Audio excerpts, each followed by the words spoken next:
यूं जमी पर बैठकर क्यों आसमां देखता है, पंखों को खोल जमाना सिर्फ उड़ान देखता है। Hello everyone, once again welcome to untold concept, India number one YouTube channel, जहाँ की आपको बिल्कुल कॉन्सेप्ट वाइज क्लासेस प्रोवाइड करवाई जाती हैं। राइट, तो जैसा कि आपको पता है हमारा स्पेशली हिंदी चल रहा था, जो कि आरएमएस है। अगर आप बेसिक नॉलेज इसके स्कूल में तो पढ़ते होंगे ना।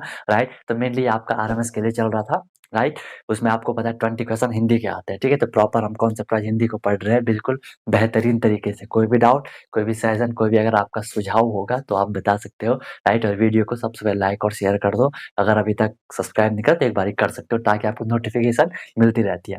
इसको तभी देखना जब आपने इससे पहले वाला लेक्चर देख लिया होगा, है ना, क्योंकि अदरवाइज फिर आपको ये समझ नहीं आने वाला है। उसमें हमने कई सारी चीजें एक बार रिकॉल करवा देता हूँ। ठीक है, जैसे उसमें हमने सबसे पहले क्या बोला था, सबसे पहले ध्वनि आई, ध्वनि से आपके वर्ण बने, वर्ण से आपके शब्द बने, शब्द से आपका वाक्य बना, वाक्य से आपकी भाषा बन जाती है। वर्ण को हमने क्या बोला, जो मौखिक भाषा होती है ना। सॉरी, सबसे पहले हमने बोला कि जो भाषा होती है वो 3 टाइप की हो सकती है, लिखित, मौखिक, सांकेतिक। ठीक है, उस पे हमने बोला कि जो आपकी ध्वनि होती है, ध्वनि क्या होती है, मौखिक भाषा की इकाई होती है। जो वर्ण होता है वो लिखित भाषा की इकाई होती है। ठीक है, ये चीज हमने सारी बात डिस्कस कर ली थी। राइट, इसके बाद जो आपका नेक्स्ट आएगा, हमने लास्ट वहाँ हमने शब्द तक मैंने आपको बता दिया था कि शब्द क्या होता है। ठीक है, ये मैंने आपको बता दिया था। ठीक है, तो हमने क्या बोला था, शब्द क्या होता था आपका।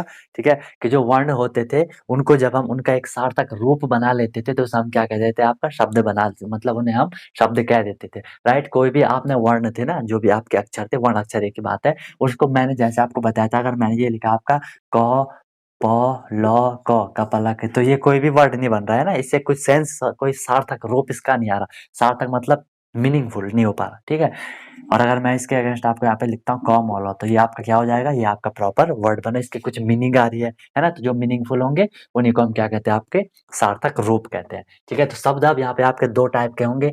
फर्स्ट होगा आपका यहाँ पे, फर्स्ट हम जिसे कहेंगे आपका गाइस क्या, सार्थक शब्द।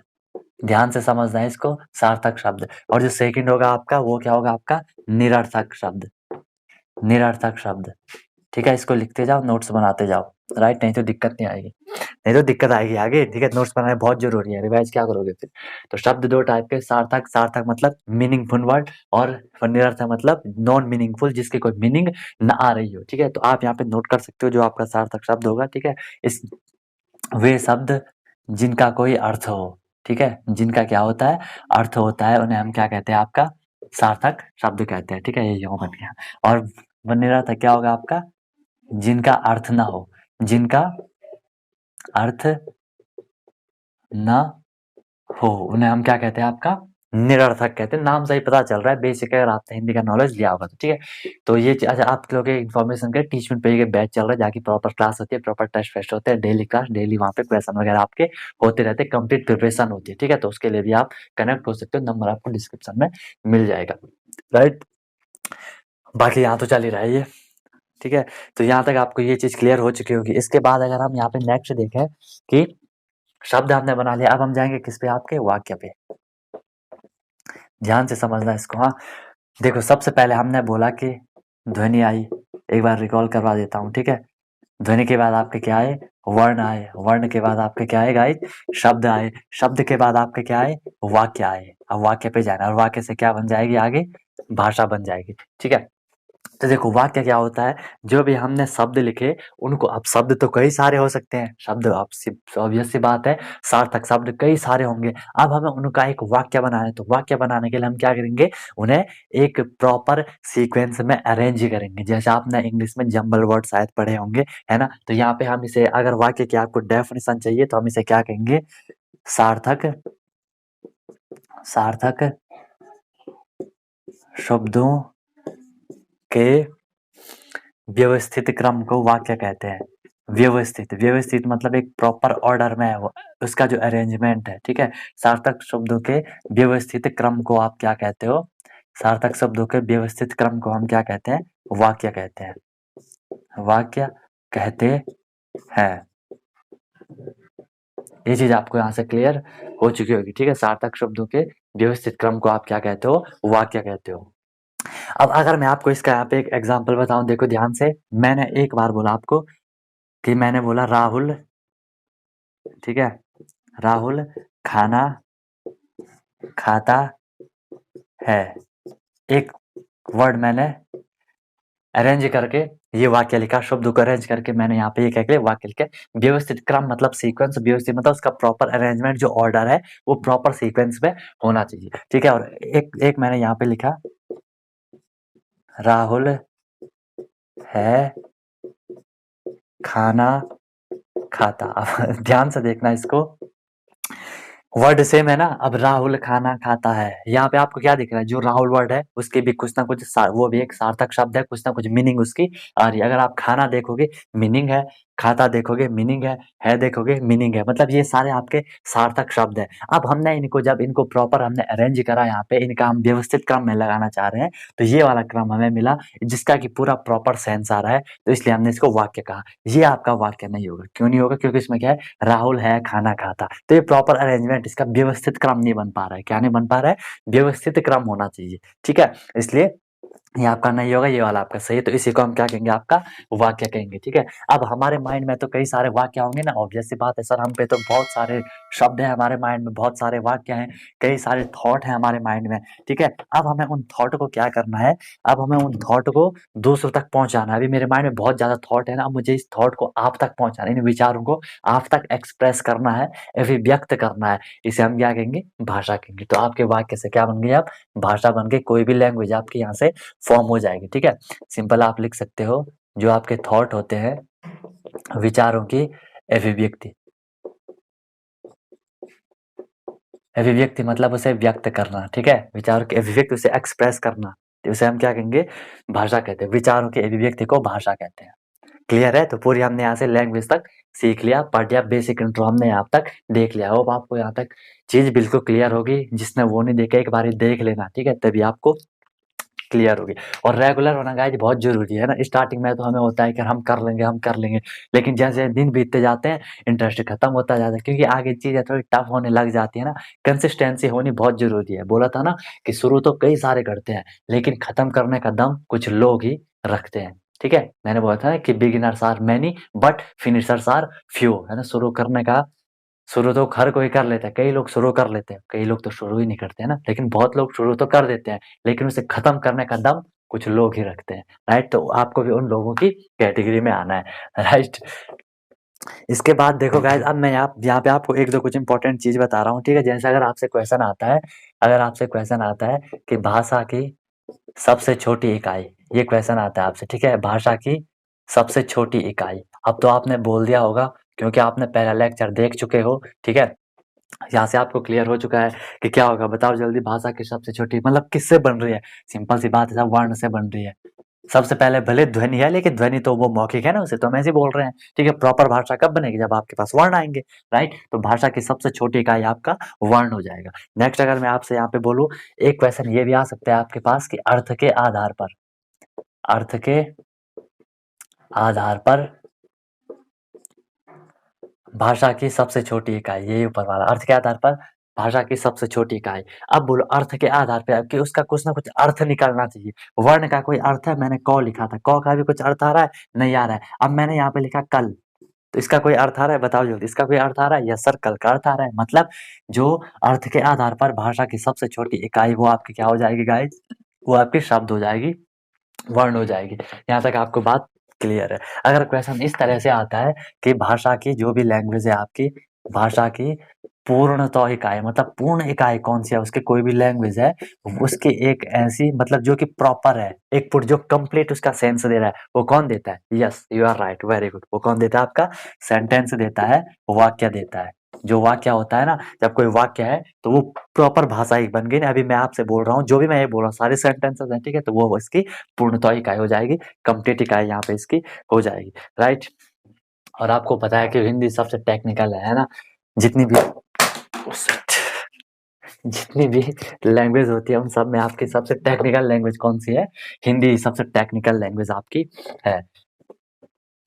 मैं तो चाह रहा था कि इन सारी क्लास को लाइव कर दूं, लेकिन लाइव में क्या होता है ना, कई सारे मतलब असामाजिक तत्व भी आ जाते हैं ना जो डिस्टर्ब करते हैं, तो तुम मतलब उसमें सारे कमेंट ही करते रहते हैं, पढ़ाई पे उतना फोकस होता है नहीं, इसलिए मैं लाइव नहीं करता हूँ। नहीं तो पहले मैं लाइव करता था, लेकिन देखता हूँ फिर भी अगर प्रॉपर हो जाता है तो ट्राई करता हूँ, ठीक है। लेकिन उसमें ना कोई भी आ जाता है, कोई मतलब सीरियस लोग नहीं आते हैं, ठीक है। यही मेन थीम है कि मैंने आपको कुछ बच्चों ने बोला सर ऑनलाइन क्लास भी कर दो, इसलिए 30 मिनट पे क्लास होती है ना, क्योंकि अब जो सीरियस होते हैं ना उन वो चाहिए वहाँ बस, राइट।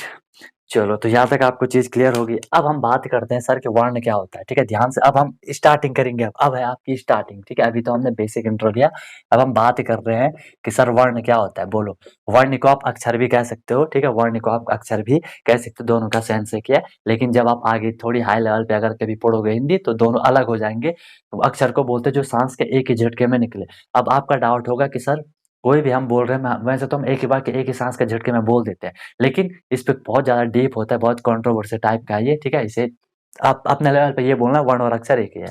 अब वर्ण को हमने क्या बोला कि सर जो क्या होती है, जो लिखित भाषा होती है उसकी जो सबसे छोटी इकाई होती है उन्हें हम क्या कहते हैं, वर्ण कहते हैं, ठीक है। तो वर्ण को यहाँ पे आप लिख सकते हो लिखित भाषा की सबसे छोटी इकाई, जो जो कि हमने लिख लिया था पहले, लेकिन फिर आपको रिकॉल करवा रहा हूँ, लिखा नहीं जा रहा मुझसे आज सही से, ठीक है।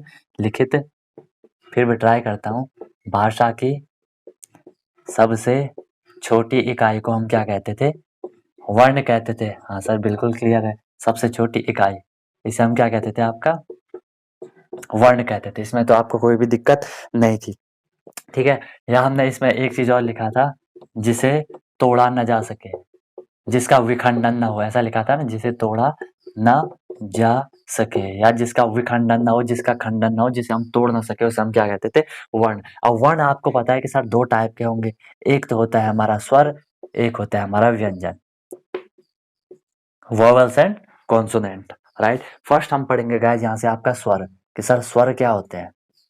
इंग्लिश में आप स्वर को वोवेल्स कहते हो, ठीक है। अब ध्यान से देखना, इसे अगर मैं आपको प्रैक्टिकली करके बताऊं तो आप ये लिख सकते हो स्वर कि सर वे ध्वनियां होती हैं या वे वर्ण होते हैं, वे ध्वनियां या वर्ण होते, वर्ण भी लिख लो, गलत जितने मैं बोल रहा हूँ, ठीक है। वे ध्वनियां या वे वर्ण होते हैं, वे ध्वनियां या वे वर्ण होते हैं, वे वर्ण जिनका, प्रैक्टिकली लिखवा रहा हूँ आपकी लैंग्वेज में, ठीक है, जिनका उच्चारण, वे वर्ण होते हैं जिनका उच्चारण, ठीक है, जिनका उच्चारण बिना मुख बंद किए हो, उसे हम क्या कहेंगे, आपका स्वर कहेंगे। अब बोलो, आपने जनरली आपने देखा होगा अ से और अंग अ तक हमारे 12-13 जितने भी वो क्या होते हैं, आपके स्वर होते हैं। उनमें कोई भी आप बोलो, आपको मुंह हमेशा क्या होगा, मुंह खुला होगा, है ना, जिनका उच्चारण मुख बंद किए हो, है ना, मतलब मुख बंद करने की जरूरत न पड़े। आई बात में, ओ आ ई उ ए आई ओ औ अंग। अब मैंने बोला प बोल रहा हूँ, प मुंह बंद हो रहा है, म बोल रहा हूँ, म मुंह बंद हो रहा है ना, ठीक है। तो स्वर क्या होंगे, मतलब जिनका उच्चारण खुले मुंह से हो, या जिनका उच्चारण मुंह बंद करने की जरूरत न पड़े, ठीक है, बिना मुंह बंद किए हो, उन्हें हम क्या कहते हैं, आपका स्वर कहते हैं। इतनी बात आपको क्लियर होगी, ठीक है। या कहीं पे आप ये भी पढ़ोगे कि स्वर वे वर्ण होते हैं जिनका उच्चारण स्वतंत्र अवस्था में होता है, ठीक है, जो स्वतंत्र होते हैं, जो आपके क्या होंगे, स्वतंत्र होंगे, मतलब इनको कुछ भी करने की जरूरत नहीं है, अ आ ई उ ए आई, ये सारे स्वतंत्र है, इनको हम स्वतंत्र भी कहते हैं, ठीक है। यहाँ तक आपकी बात समझ। अब एक चीज आपको थोड़ी इंटरेस्टिंग चीज मैं आपको बताता हूँ, अगर हम लिखें कि सर स्वर कितने होते हैं, आप बोलोगे सर ये अ है, आ है, ये ई उ ऊ, एक आपका री होता है ना, ऋषि, ए आई, ये आपका ओ होगा, है ना, ओ के बाद आपका आओ, आओ के बाद आपका अंग, अंग के बाद आपका ओ। जनरली आपने पढ़ा होगा कि सर स्वर होते हैं 13, ध्यान से देखना, स्वर होते हैं 13, जनरली आपने ये चीज पढ़ी होगी, ठीक है, जो कि गलत है, राइट। ये तो है 1 2 3 4 5 6 7 8 9 10 11 12 13, जनरली बच्चों को ये बताया जाता है कि स्वर 13 होते हैं, ठीक है, क्योंकि ज्यादा डीप नहीं जाते उस टाइम।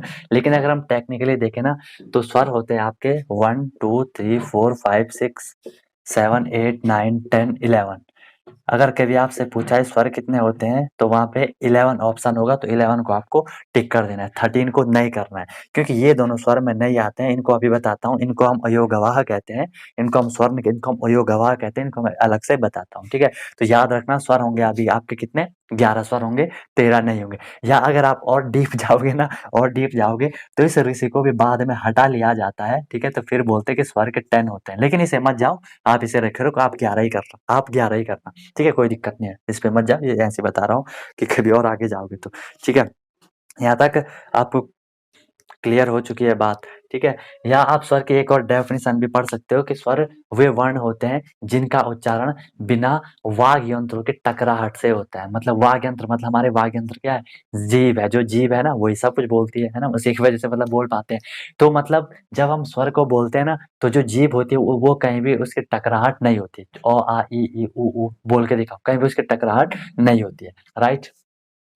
ऐसा मत बोलना कोई कि सर जो ई है उसमें हमारी हल्की जीभ दांत पे टकरा रही है, ठीक है, वो अलग चीज है। मतलब वाग यंत्र जो आपके, ये तो खैर बहुत डीपी में बोल रहा हूँ, इतना मत जाओ, ठीक है। तो यहाँ तक क्लियर आपको चीज हो चुकी है कि स्वर होंगे आपके कितने? 11 स्वर होंगे। अब जो मैंने बोला कि सर जो अंग अ है, जो हमने बोला कि ये आपके स्वर नहीं है, तो स्वर नहीं है तो वो क्या है? देखो गाइज, अंग अ को हम कहते हैं, कई बार एक क्वेश्चन भी आ जाता है, ठीक है। अंग अ जो ये दो है इनको हम कहते हैं आपके अयोगवाह। अ योग वाह, ठीक है, इनको हम क्या कहेंगे? आपका अयोगवाह कहेंगे, ठीक है। मतलब इनके लास्ट में ना ह का उच्चारण आता है, मतलब ये स्वतंत्र नहीं है। इनके अगर मैं बोल अंग अंग है ना, उसमें कुछ और ही उच्चारण आ रहा है। ह भी बोल रहा हूँ तो लास्ट में ह का आ रहा है। जबकि अ आ ई इसमें भी आप देखो तो इनको हम क्या कहते हैं? वो भी आपके मतलब उनमें भी किसी और का सेंस नहीं आ रहा है, यहाँ पे आ रहा है। अगर हम री को भी देखें, री भी इसीलिए वहां पे बोला कि वो भी स्वर नहीं है तो है आपके लेवल पे है, मान लो 11 स्वर होते हैं, ठीक है। इसमें किसी को कोई भी दिक्कत नहीं होगी। राइट। इसके बाद जो नेक्स्ट आएगा जी, इसके बाद हमें जो भी हमने ये स्वर अभी पढ़े, अभी हम व्यंजन पे नहीं जाएंगे, अभी हम स्वरों की बात कर रहे हैं। स्वर को हम अलग अलग टाइप से कैटेगराइज करेंगे, ये अभी लंबा जाएगा, ठीक है, क्योंकि हिंदी में यहीं से क्वेश्चन आएंगे, पूरा पढ़ना जरूरी होता है। ये भी आगे लंबा जाएगा कि जो आपके स्वर होते हैं उनको हम किस किस प्रकार से कैटेगराइज कर सकते हैं, बांट सकते हैं। जैसे उच्चारण के आधार पर, है ना, जीभ के आधार पर अलग अलग होते हैं आपके, हर कुछ अलग अलग यहाँ पे हो जाएगा, ठीक है। जनरली आपने जैसे पढ़ा होगा क्या, ह्रस्व स्वर पढ़ा होगा, दीर्घ स्वर पढ़ा होगा, है ना, ह्रस्व दीर्घ, है ना, इस टाइप से आपने संयुक्त स्वर पढ़े होंगे, प्लुत स्वर पढ़े होंगे, ठीक है। तो इनको हमें नेक्स्ट क्लास में हम इनको भी वहाँ पे आपका वो कर लेंगे। होप आपको यहाँ तक गाइज क्लियर हो चुकी होगी पूरी चीज कि कैसे कैसे हमने हिंदी को पढ़ना है। राइट। कोई भी डाउट, कोई भी सेशन होगा तो आप लोग बता सकते हो, कोई दिक्कत वाली बात नहीं है। बाकी मेहनत करते रहो, पढ़ाई करते रहो, ठीक है। और अगर टीचिंग पे क्लास लेना चाह रहे हो तो कॉन्टेक्ट कर सकते हो। बाकी टोट कॉन्सर्ट में आपके साथ है, यहाँ पे कंटिन्यू रहेगा, पूरा कंटेंट आपको मिलता रहेगा। तो कंटिन्यू डेली आपको वीडियोस मिलती रहेंगी। राइट। कोई भी डाउट होगा तो बता देना, और मेन चीज है वीडियो को शेयर वेयर कर दो, क्योंकि जब सही रहेगा तभी सही से वीडियो आएंगे ना। जब सिस्टम सिस्टम मेंटेन रहना चाहिए ना, इकोसिस्टम इक्विलिब्रियम में होना चाहिए ना। आई बात समझ में? आप इकोसिस्टम पढ़ा होगा, अगर एक चीज ज्यादा हो रही है, दूसरी अगर बहुत कम हो रही है, तो उसका इक्विलिब्रियम खराब हो जाता है, इकोसिस्टम पूरा गड़बड़ा जाता है। दोनों का बैलेंस वे में होना जरूरी है। राइट। ओके गाइज, मिलता हूँ फिर नेक्स्ट वीडियो में नए कॉन्सेप्ट के साथ। सीखते रहिए अनटोल्ड कॉन्सेप्ट के साथ। Wish you all the very best, be happy, and one more thing, जब तक तोड़ोगे नहीं, यस, तब तक छोड़ोगे नहीं।